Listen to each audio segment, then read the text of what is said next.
大家好，我係 Billy C DIY。我嚟到呢個深井配水庫嘅燒烤場地嗰度，咁我架車就泊咗喺呢度啦。咁我今日想介紹大家我點樣整呢一個櫃嘅。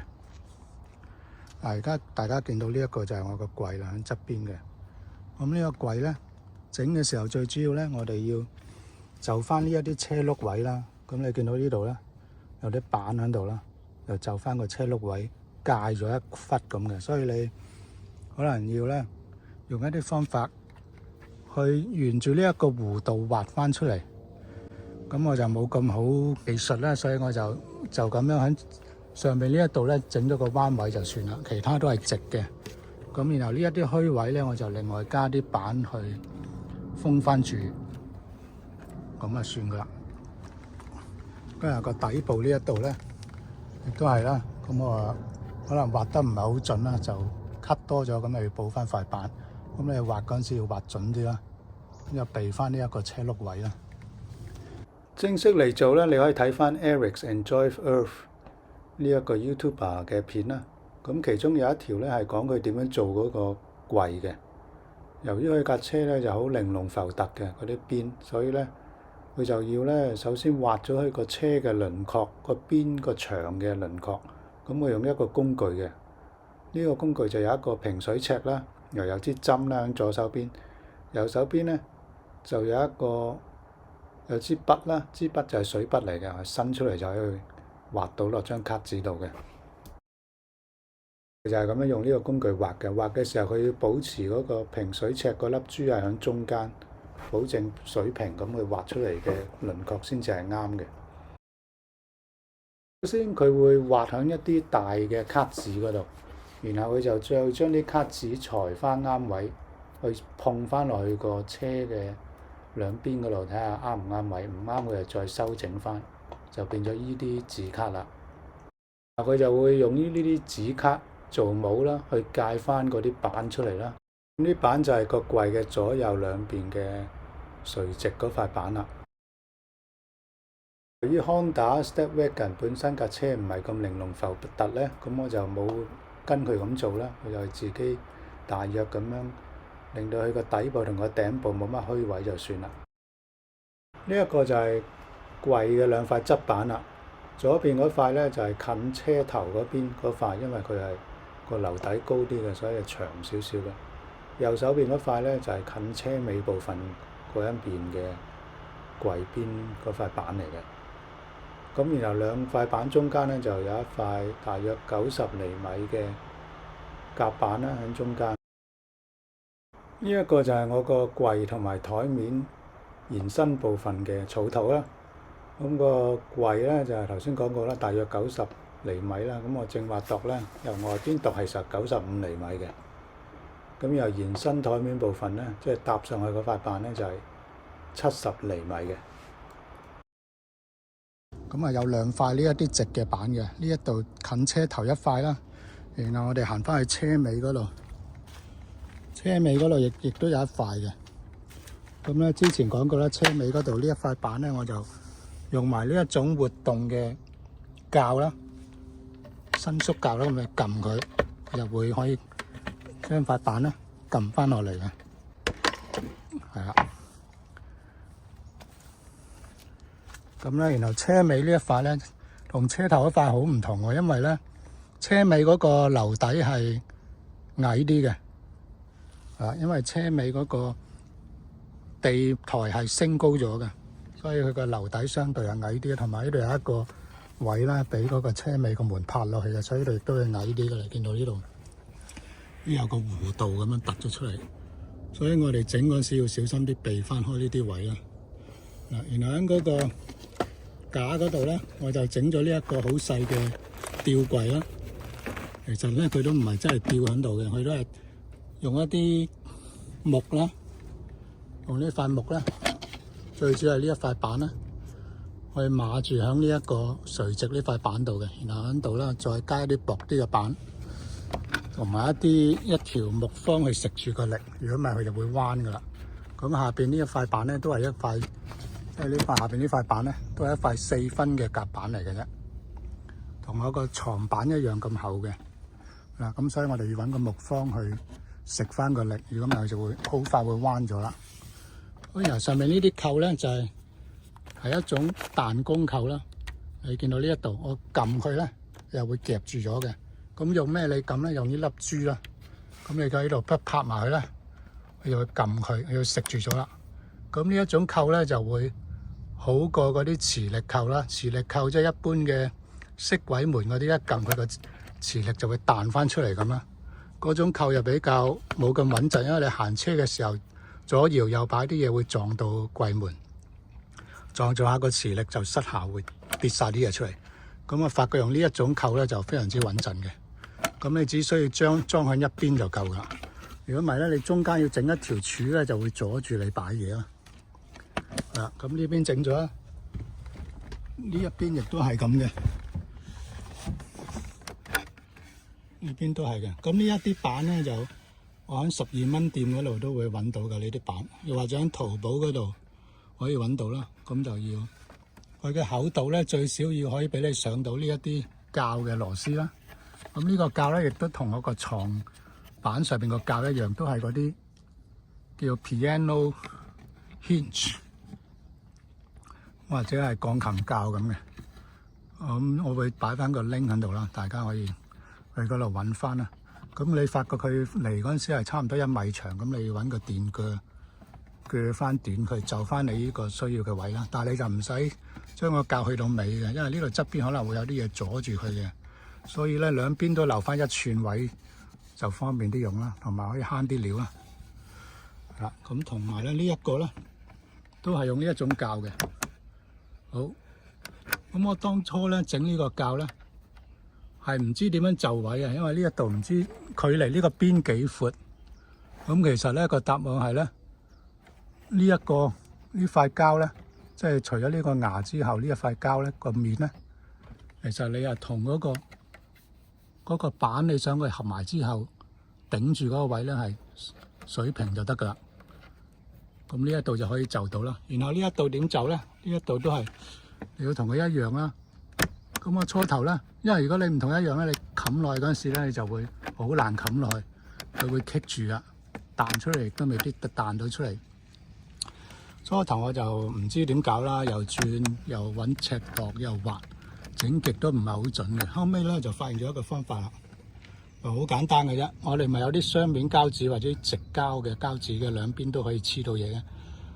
你就首先將呢一個珠咧撳咗嚟呢度先，然後呢度咪會黐住咗喺度啦，俾呢個嘢夾住咗啦。然後你就喺上邊另外一邊咧黐一塊雙面膠紙，好啦，咁你撳咗落去，然後你先拍塊板埋去。拍塊板埋去嘅時候咧，你見到我呢度都有塊雙面膠紙，個雙面膠紙就會將呢一個扣嗰粒珠嗰個位咧黐落去塊板度，咁佢就會固定咗一個好 fit 嘅位置啦。然後你就直情唔使搣張膠紙啦，就咁上螺絲，上埋個膠紙落去，咁你就唔使度咁辛苦啦。如果咪學我咁樣轉完又拆，轉完就拆極都唔準嘅個窿，拆極都唔順嘅，係啦。咁呢度係咁啦。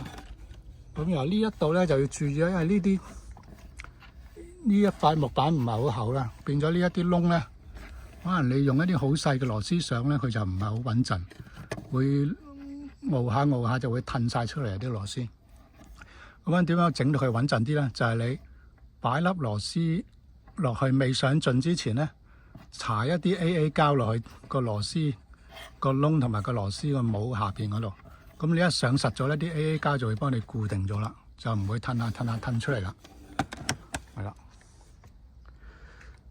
好，然後呢一個書台呢一度咧，因為呢一度仲有一個好大嘅罅，我就想利用埋佢啦。如果唔係你唔冚住呢個罅咧，啲嘢就會跌晒落去噶啦。咁點搞咧？我就係另外一塊4分嘅夾板咧，整咗一個畫翻呢一個位啦，整咗一個延伸部分啦，然後就愛嚟做調味架或者擺嘢嘅。係啦，咁個調味架咧，我就利用之前講過呢一啲馬仔啦，呢啲鐵馬咧 zoom 入俾大家睇。呢一種鐵馬咧，我 zoom 近啲啊，係啦，呢一種鐵馬就好穩陣嘅。咁之前喺淘寶個 link 我再 show 一次出嚟。你就可以上落去啦，可以調校個高矮啦。因為咧上邊就矮啲啦，可以擺啲鹽罌啊嗰啲嘢啦。係啦，下邊咧你就係嚟擺一啲高啲嘅嘢啦，可以擺一啲酒精啊或者其他嘢啦，或者啲杯啊嗰啲咁啦。咁又好好用嘅。咁然後咧你就唔需要再整一啲木去攔住佢啦，因為我發覺木攔住佢咧佢都唔會穩陣嘅，因為始終呢啲鹽罌大細、闊度都唔同。咁你揾啲木整落去咧，你行車嗰陣時咧熬下跌晒出嚟㗎。咁最好咧就揾啲橡筋啦。咁我發覺咧就要起碼有3行橡筋嘅，因為佢嗰啲闊度唔同啊，所以除咗你尾嗰度有一行橡筋咧，前邊有一行橡筋咧。中間都加多一條橡筋，睇下呢一度嗰個窿啦。見到佢轉咗三排窿嘅，呢度一排啦，中間一排同埋尾嗰度有一排窿嘅。睇下邊呢一個更清楚，zoom埋俾大家睇下。大家見到呢度一排窿啦，中間有一條窿啦，然後尾嗰度有一排窿，咁有3排橡筋啊，上嚟睇落去。係啦，呢度一排啦。中間嗰條橡筋同埋前面嗰排窿嘅，前面呢排、中間同埋尾嗰排。咁有咩好處咧？因為你啲要放嘅嘢咧粗幼唔同咧，咁你整埋中間嗰排窿咧，就可以利用中間嗰排橡筋咧，去夾住一啲比較幼身啲嘅嘢，譬如呢個鹽罌，你就會夾住喺中間嗰度就唔會噴出嚟啦。然後如果呢啲廁紙啲大碌咧，佢都冇問題嘅，因為橡筋有彈性嘅。係啦，咁咧我建議你最少咧每一排咧最少要拉3條橡筋，中間嗰排你可以拉1條或者2條啦，2條啊更加好啦，1條都 OK 嘅。尾嗰排都係3條橡筋咯。咁呢啲嘢就會夾得好實，唔會下車跌出嚟㗎。你見到我呢啲延伸板都喺呢度用一啲長嘅木牙螺絲上落去嘅，因為當你擺咗個櫃上架車咧，你又要將佢搬翻出嚟，又再拆過咧就好麻煩，所以我好多嘢都係整咗嗰2塊板，然後釘咗打橫呢1塊板，然後咧先至再響架車上邊加落去嘅。如果唔係咧搬出搬入咧，你可能要2、3個人先搞得掂。咁我成架車整呢啲都係1個人自己做嘅。呢一個打洞嘅板同打橫個板之間咧，佢又會搖搖噏噏嘅。如果你唔揾啲碼去碼實佢，所以咧我就用咗呢啲鐵碼去碼實佢嘅。你見到呢個 L 型嘅鐵碼呢度碼實佢。除此以外咧，我慣常用嗰啲2寸乘4寸嘅木條啦，去碼實佢嘅。所以佢有雙重嘅保障嘅。首先嗰個木條啦，2寸乘4寸可以碼實佢啦，同埋有呢個鐵可以碼實佢。咁啊，令到佢呢個保持90度啦，最緊要。如果你行下車咧，就左西右西咧，啲嘢就會散晒噶啦，唔使幾耐。下邊呢一個櫃桶啦，下邊呢個櫃桶咧都係用同一樣嘅珠同埋呢一個彈弓膠啦。咁下邊咧，我最主要係諗住我哋擺一啲同電有關嘅嘢咧，因為我用一啲巨型嘅叉電寶啦，好似大家睇到呢一個巨型嘅叉電寶，係啦。咁佢上邊咧有好多個 USB 頭嘅，俾大家睇下。呢個大頭啦，同埋2個 USB-C 頭嘅。USB-C 頭咧，除咗可以插普通嘅手機啦，快插咧，仲可以插埋 Mac 嘅電腦嘅，即係用 USB 去插電嗰啲 Mac 最新嗰啲 Mac 嘅電腦、Mac 嘅 laptop 啊、MacBook 啊、MacBook Pro 啊嗰啲都插得嘅。咁呢一嚿咧就係6萬啦，佢可以頂到4個鐘啦。如果你要插住佢嚟插部 MacBook，然後我呢嚿大嚿啲嘅，我俾大家睇下呢嚿，呢嚿大嚿啲嘅。咁樣睇係咁樣睇，呢嚿大嚿啲咧就係可以插頂個 MacBook 頂到8個鐘嘅，呢嚿就8萬個 mAh 嘅，係啦。咁佢設計都係一樣嘅。咁我發覺咧呢嚿用下就唔係好 stable 啊，呢嚿細呢嚿，用到30幾個%咧佢又會瓜咗，撳佢都冇反應，又冇電出。呢一包白色好啲啦，所以我建議大家買一啲大啲嘅啦。呢個8萬啦，如果有10萬可以買10萬啦。呢一度有兩個燈嘅，咁呢啲都係淘寶上邊買嘅燈條嚟嘅。一條我揀黃色啦，出邊呢條，裏邊嗰條揀白色嘅。咁我依家將個充電寶插翻落去，最主要呢啲燈條咧都係由充電寶去供電嘅。我將佢插翻落去，着個燈俾大家睇下。嗱，依家着咗個白燈啦，就係裏邊嗰條光條白燈。咁依家插埋呢個充電寶，因為我個充電寶得一個 USB 頭，所以要兩個充電寶嚟到用先得。好，我依家熄咗個白燈先，開個黃燈。呢個就係黃燈啦。咁你見佢開嗰陣時咧，佢唔係即時開到喎，有時因為個充電寶咧要 sense 到你個用電嗰啲嘅。咁有啲燈條係 sense 唔到嘅，可能佢嗰啲電阻嘅問題啦。咁你可能要試下先得。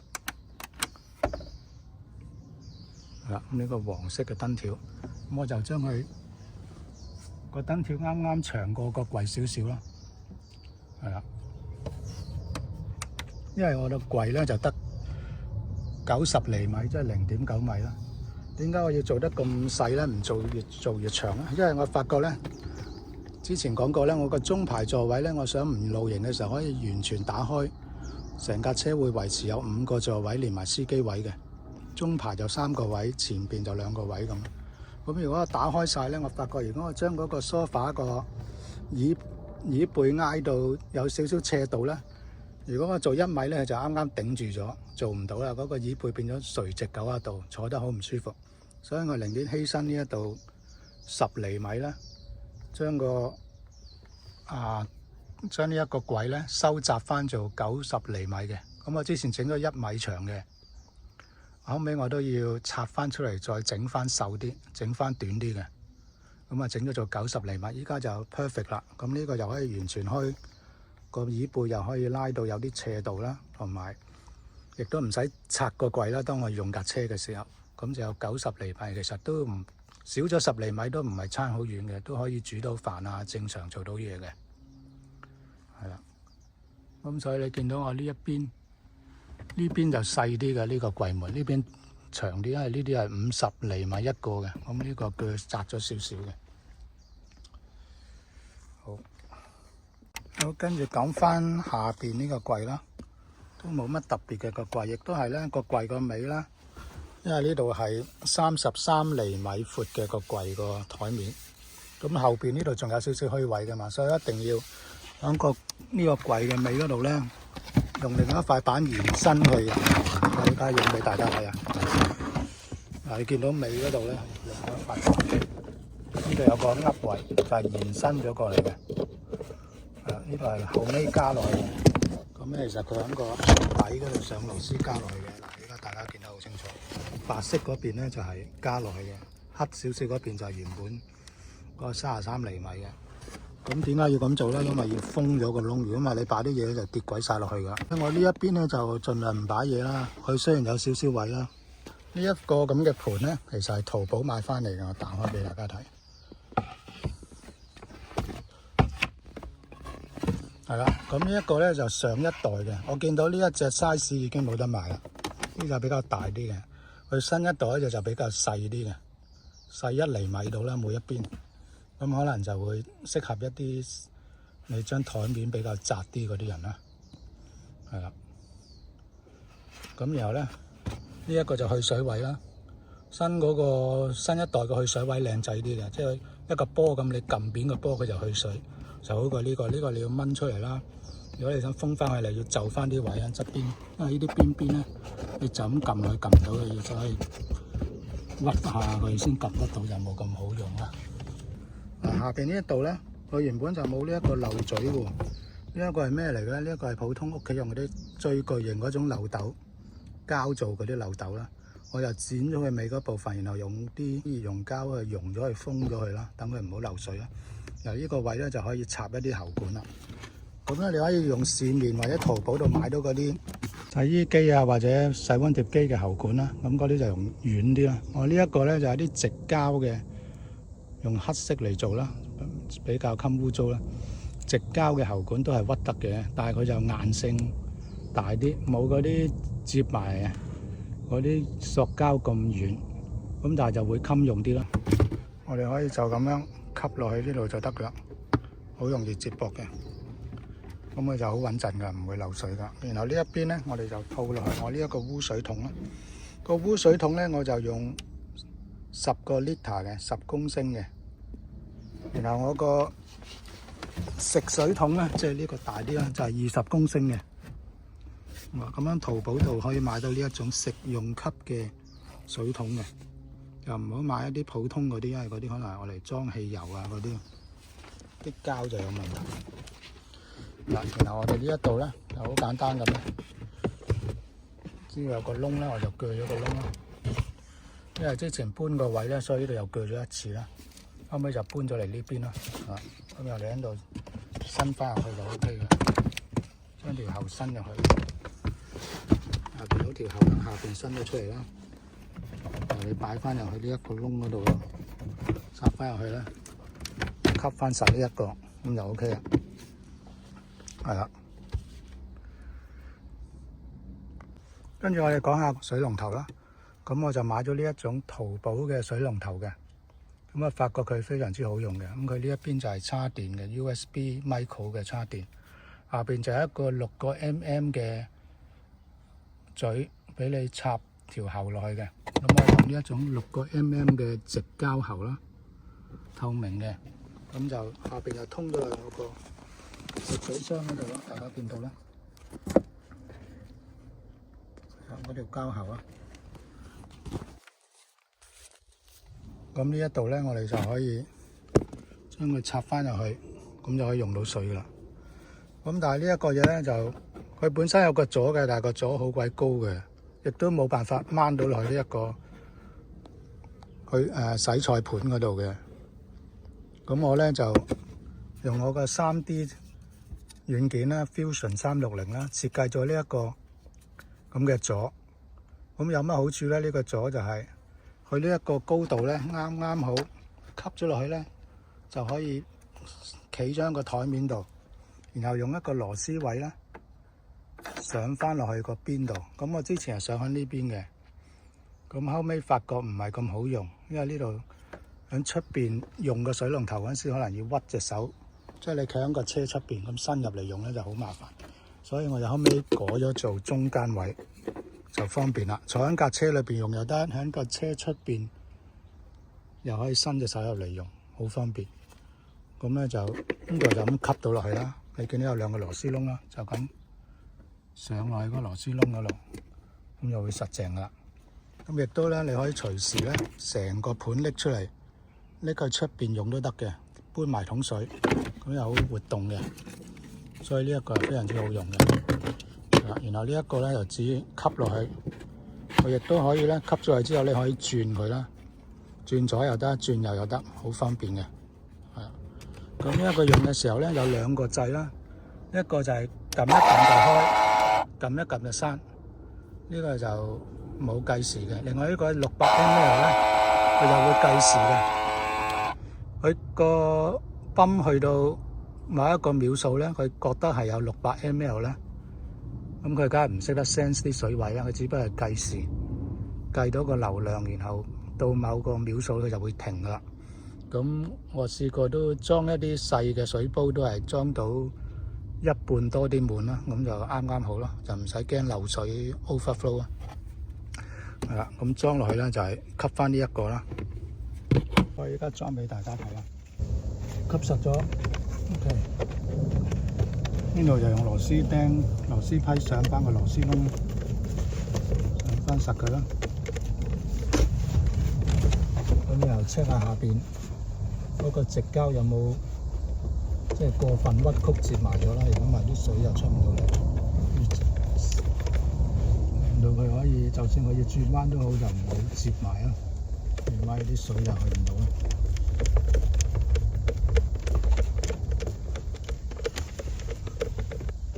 實佢，咁啊就唔得噶啦，咁啊撳佢，有水出，去水就用呢度打開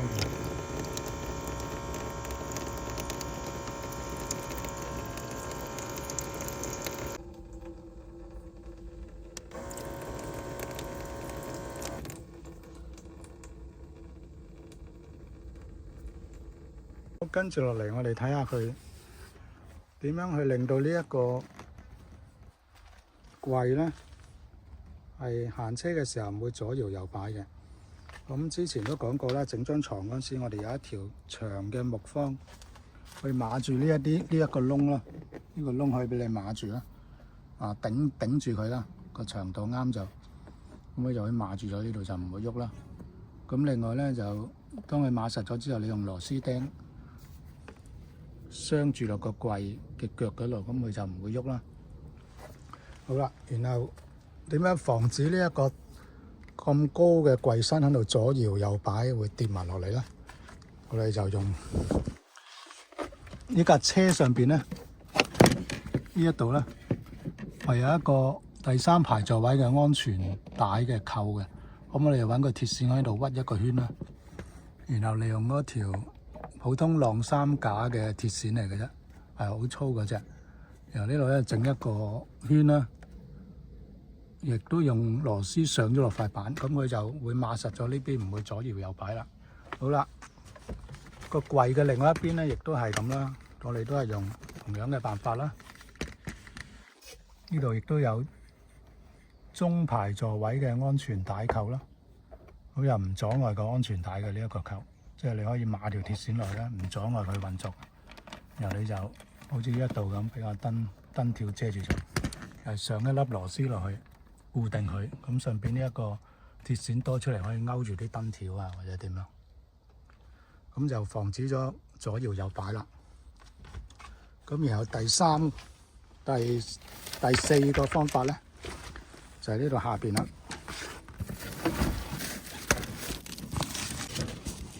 嗱，呢個第三排座位呢一個圈圈，咁咧第三排座位咧就拍張凳落嚟就勾實呢度固定嘅。咁呢個圈圈咧，我哋都可以用晾衫架嘅鐵線屈一個圈固實佢，固定實佢咯。然後咧，亦都係將佢另外一邊咧屈一個圈上落去我哋個櫃，咁佢就連下邊都固定埋，唔會喐啦。咁你就會好穩陣。咁你上斜落斜上一啲泵把位咧，都唔會搞到成個櫃左搖右擺，又跌晒啲嘢出嚟啊！呢個方法咧就好似依家你見到咁樣，揾一條木啦，上邊咧帶一個噏槽啦，然後呢度向上擺咧就勾住呢一個位啦。咁行車嘅時候就會棘住咗。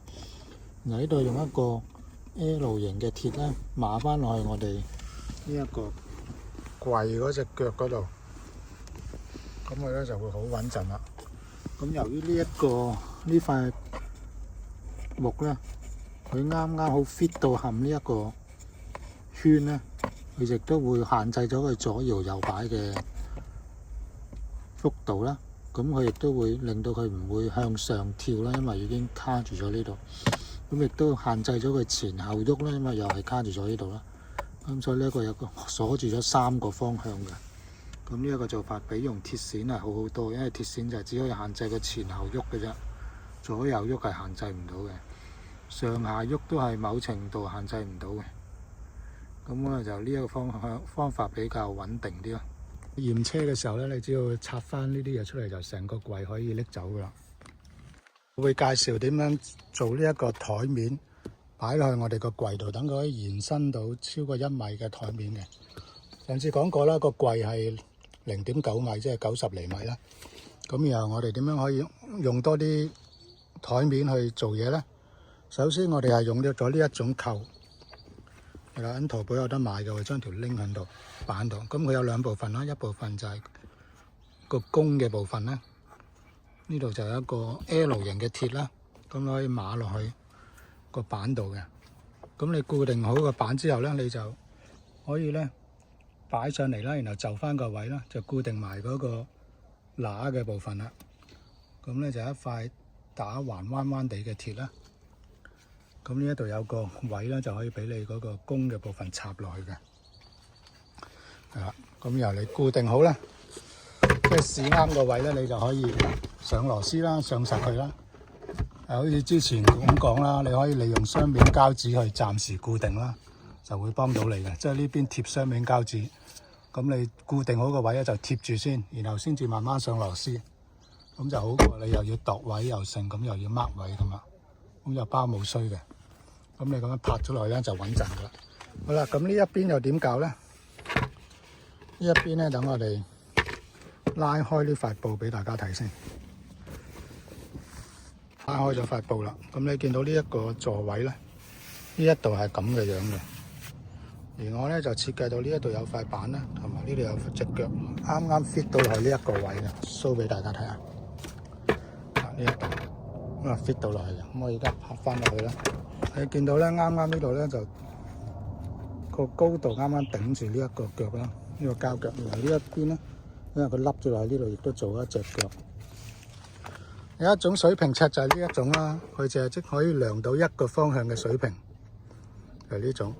有一個水平尺咧就係呢一種啦，佢就係360度量嘅。咁我哋盡量咧整到個台面咧就等佢可以個珠擺咗去中間位置咧，咁你就係360度都水平啦。咁依家你見到暫時唔係喺中間位置，因為個地面唔平啊。如果你翻到一個好啲嘅停車場去度咧，你就會發覺佢係個珠喺中間噶啦。咁就為用呢個嚟作準啦，因為你去到唔同郊野地方咧，個路面都未必平啦，有啲山地，咁就冇辦法做到100% 水平嘅。咁啊，盡量喺嗰個正正式式嘅停車場水平嘅停車場嗰度做呢一個裝嵌啦，整到佢水平啦，咁就好啲咯。咁你可以就呢啲高矮嘅時候就到佢水平啦，然後先至落釘咁咯。跟住我哋就要睇下呢一個接台係點做嘅。咁佢有兩部分啦，第一部分就係呢一個伸縮嘅腳啦，去到第一個位。咁我哋買嗰陣時咧就要買翻啱個高度嚟就翻你個台面嘅高度要求啦。咁但係佢呢一個就好衰嘅，佢唔會預先轉晒咁多窿俾你。佢嚟嗰陣時得一個窿就係最高個窿，係咁多嘅啫。咁咧你就要按你嘅高度要求轉翻一啲窿啦。咁你要轉兩個窿啦，起碼。第一個咧就係當你用床嘅模式或者梳化模式喺個車裏邊用，喺個車裏邊用咧就係一個高啲嘅位啦。咁你轉翻個窿啦，然後你喺車尾嗰度用咧，就將佢擺落去地面咧，嗰個就比較矮啲嘅。咁你轉第二個窿啦。如果要變做車尾咧，我哋就要將佢個模式變咗去第三個窿啦。第二個窿依家係第三個窿，咁啊可以變做車尾啦。咁我哋依家咧車內模式就係第一個窿啦。咁我哋就試下將佢擺上去啦。其實係一條鋁嘅槽嚟嘅，C 字形嘅，呢邊都有嘅。C 字形嘅槽，咁就係買翻嚟就1米長，咁你界啱就翻我哋頭先呢一個延伸嘅板嘅部分啦，界翻啱個長度啦。然後下邊呢度咧，中間佢就本身冇窿，你要轉啲窿，上一啲細嘅木瓦螺絲碼實佢。你一定要碼多幾個啦，唔好淨係頭尾啦。如果唔係一線嗰陣時就會喐嚟喐去，起碼碼四粒啦。咁由呢個 C 槽啦，就可以俾我哋碼住。我哋塊板上邊咧，我哋就揾咗一條 T 型嘅鋼條，係咁樣嘅。我喺個淘寶度會將個 link 擺落去淘寶個 link，等大家可以買翻嘅。咁呢個 T 型嘅槽就可以好方便咁樣，好順滑咁樣插咗喺呢一個 C 型嘅槽嗰度，同埋可以線嘅。咁本身咧，原本嗰個做法咧就用仲有兩條 C 型嘅槽，一個大一個細去碼住佢嘅。咁但係我喺香港就揾唔到呢一種槽去買，而喺美國嘅網站去買呢啲咧就超貴啊，10幾蚊美金先買到嘅。咁所以就放棄咗，就喺個淘寶度揾啦，淘寶又揾唔到，就唯有研究咗好耐，就揾呢一個 C 槽同 T 槽嘅組合啦。而家呢個 T 槽插咗去個 C 槽啦。好，喐翻啱個位啊，伸翻出嚟，咁啊變咗一張台啦。然後個高度就按你嘅需要啦。咁我由於要辦公咧，我發覺呢個高度啱我咧，我就喺呢度加高咗㗎。嗱，而家我將部車床嘅模式轉咗做梳化模式啦，然後用呢一個角度坐喺度做俾大家睇，都係一樣嘅啫。將佢個鐵咧插落去嗰個絲槽度，咁就褪翻啱個位，咁就有張台噶啦。點樣可以擺喺車尾啦？咁頭先講過啦，我哋就要首先將隻腳咧整翻落去啱嘅窿位啦。我哋呢個係第3個窿，然後咧我哋就將一個支槽轉入去呢一個絲槽咁就得㗎。將個台面移到去最邊嗰度咧，你就可以一個人坐啦。然後你又可以將佢移翻去中間啦，就可以2個人坐啦。好，今條片去到呢一度就完啦。如果大家喜歡我嘅片，請按讚、訂閱、分享同埋撳下個鐘仔啦。下一條片我會同大家講下點樣去遮光啦，夜晚黑瞓覺嘅時候用咩窗簾啊嚟遮光，同埋會整一個自製嘅蚊紗套住落去個車窗就唔怕蚊咬啦。